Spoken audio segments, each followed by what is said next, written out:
Hey everybody, hope you are doing awesome today. I want to share with you a very simple concept that is often made way more complex than it needs to be. It's one of those things that because there's a lot of fear around it, it doesn't always get done as effectively as it could.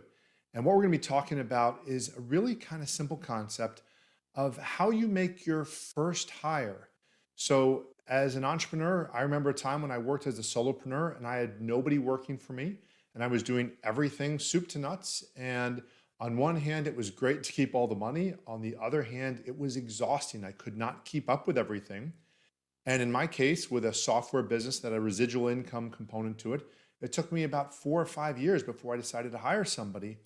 And I've worked with multi-line insurance agency owners, and in their model, the business model is focused on renewals, and yet some are reluctant. They're hesitant to hire somebody. They're doing really well, and they're concerned that if they hire too much, if they pay too much, that it's going to take away from their profit. They're going to have to work even harder just to sell more stuff to pay for this extra person. And rather than having a business model where they can enjoy life more, they're just going to work harder and harder. So, what I want you to think about is the idea in your business, whether you have one employee or you have zero or if you have 10, every time you're ready to hire a new team member, there's this sense of commitment and understanding, can you afford it and is it worth it?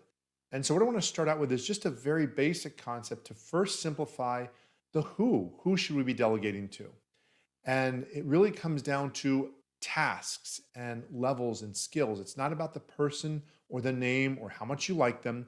And so imagine you had an airline, say to you, okay, which would you delegate first? Let's say you're running an airline and it's you. You're flying the plane, you're the flight attendant. I don't know how you do that. I guess you're just giving people cookies and stuff. You're doing the ticketing, you're carrying their baggage. You've got this one person operation and you're going to delegate. And you say, okay, what would you delegate? So you could delegate being the pilot and you'd say, okay, what are the things the pilot has to do? Well, they've got to launch the plane, they have to fly the plane, they have to land the plane. And you might say, well, either I like flying or maybe I don't. But regardless of what you like, if you looked at it, you'd say, well, the training time for this is about 1,000 hours plus, depending on where you do it and how well trained you are. That could take months to years. And to pay somebody to do this is going to be anywhere from $50,000 to $200,000.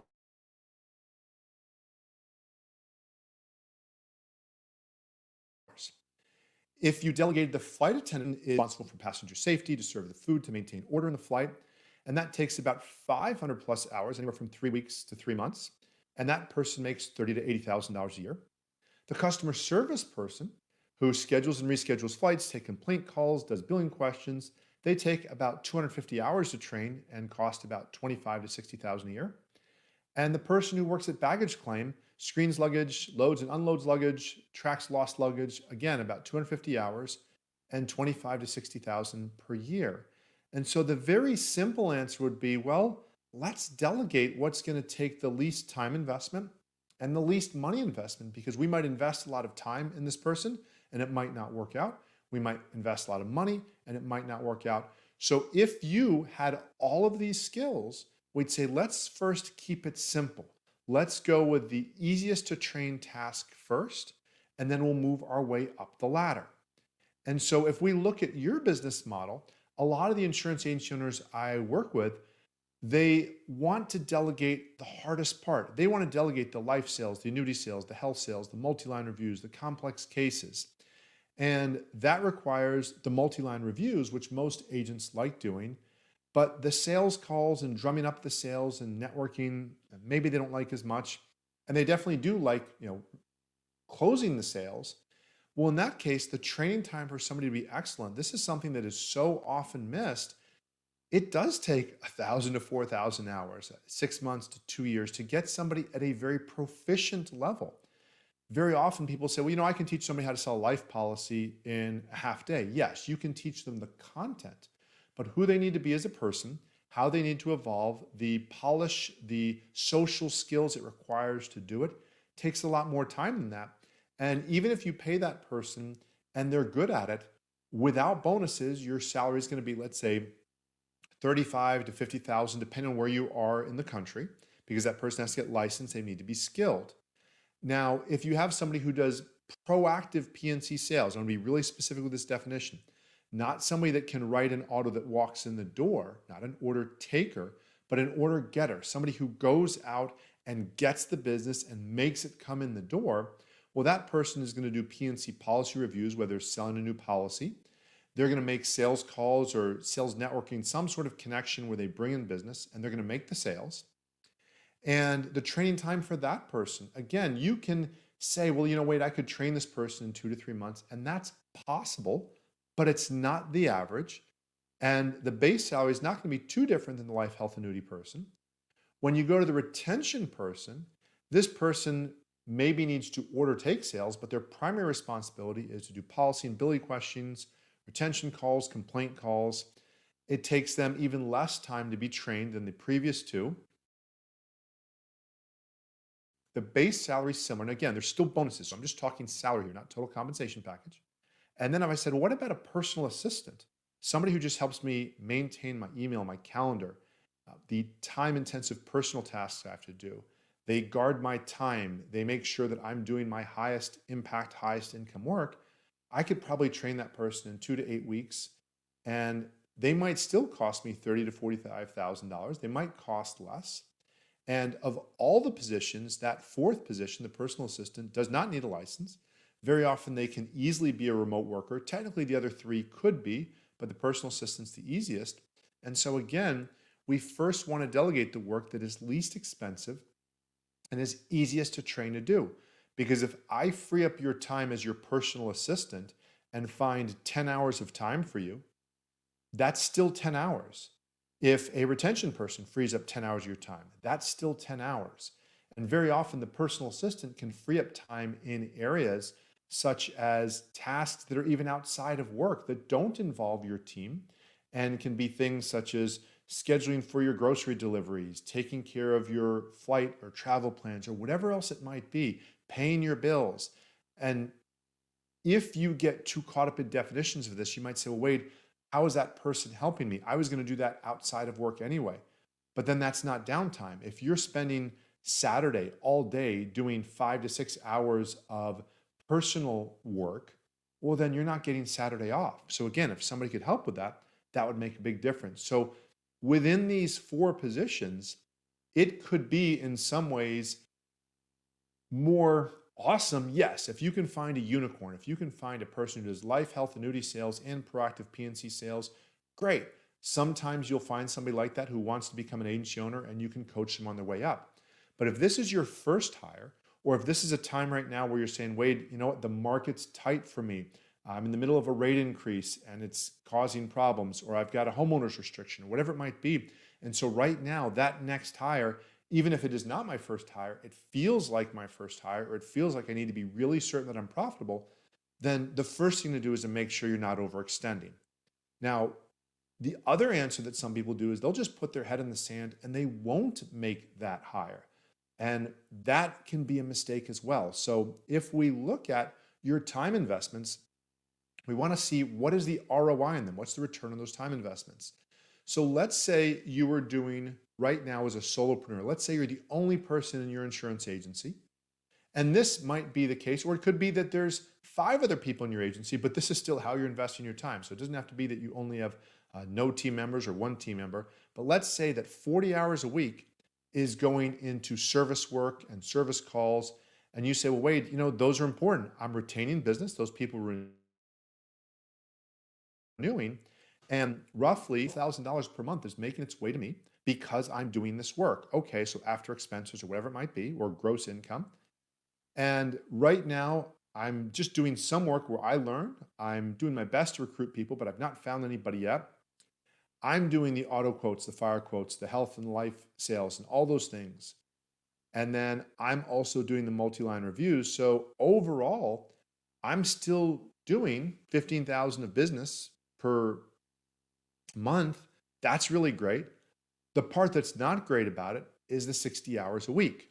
And of course, your own goals for income, that might be great for you. You might want more, whatever it might be. But so I'd say, okay, well, what else could it look like?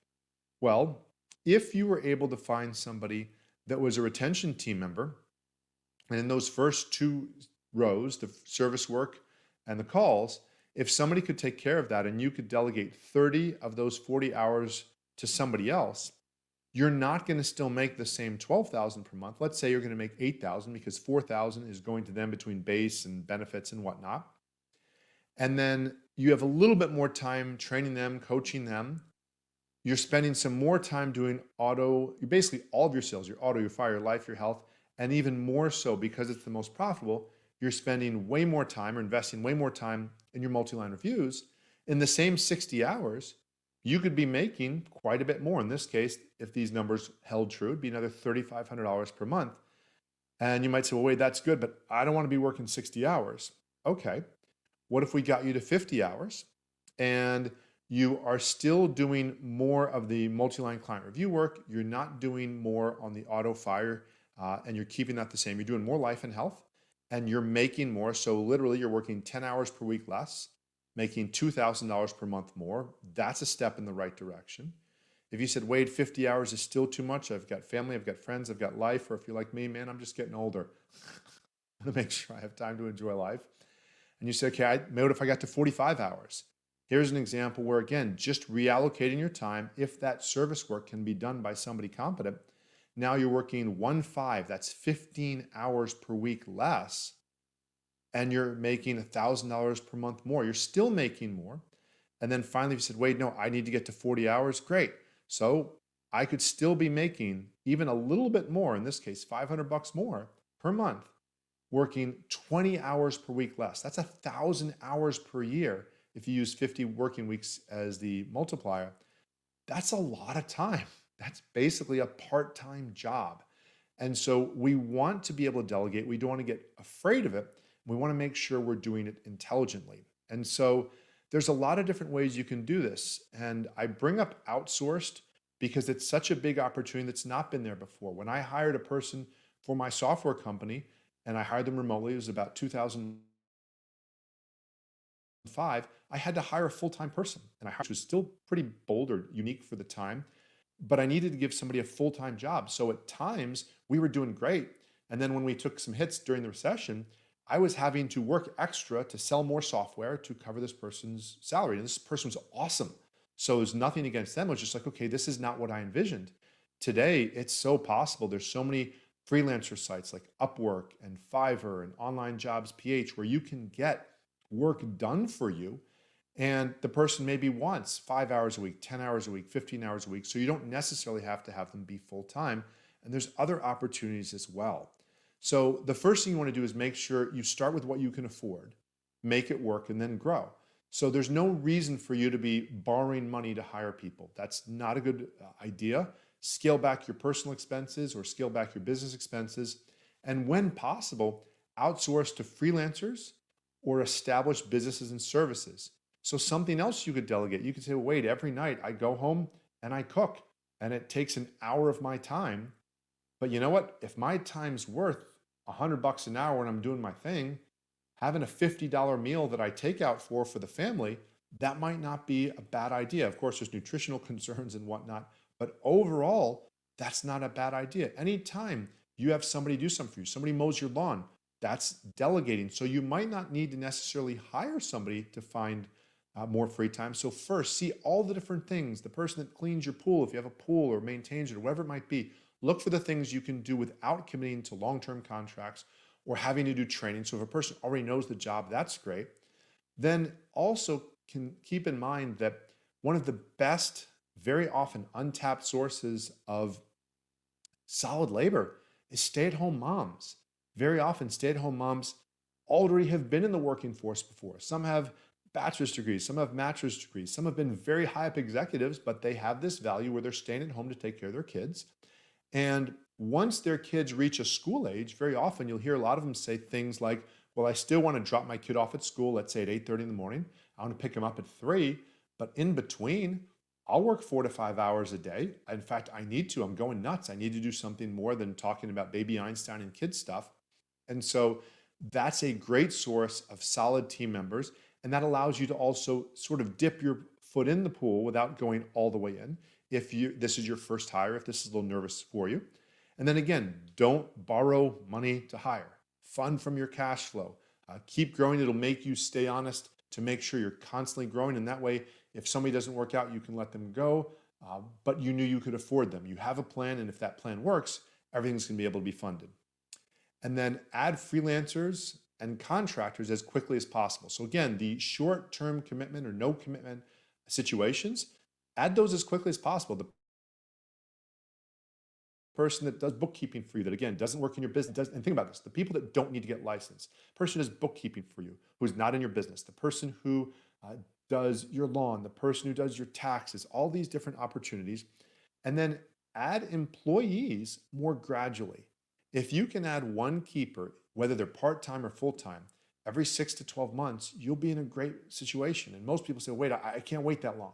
In fact, and I need to grow quicker than that. Most of the agency owners I know that have been in business for 10 years plus, let's say the 10-year agency owners, most of them do not have 10 team members. They'll usually have like 4 or 5. So you don't need to be growing at some super crazy pace. You can if you want to, if your market's hot and if you're having fun, that's great.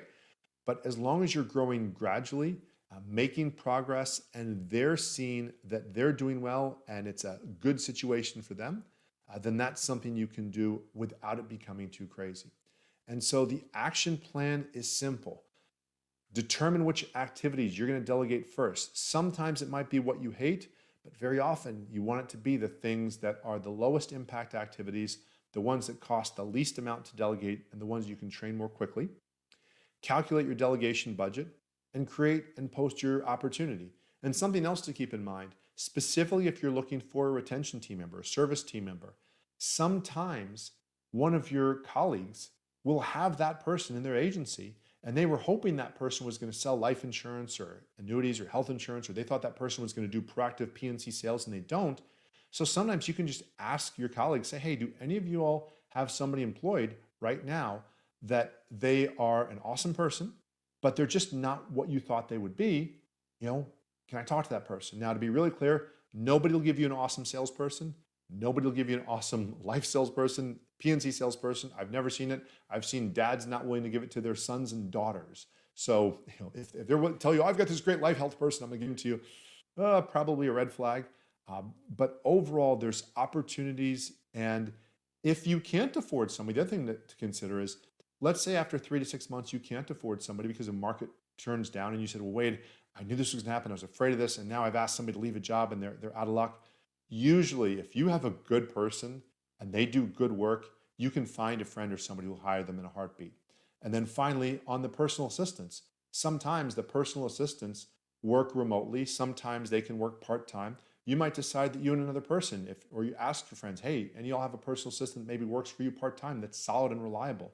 If you need ideas on where to connect with some of them, I can tell you as well where to find those. So I hope you find this helpful. If you have any questions on this, please put them in the comment section below or feel free to reach out to me. If you'd like to see more content like this, you can follow the podcast for free at automaticinsuranceagency.com. There's a video component of the podcast. There's also an audio component.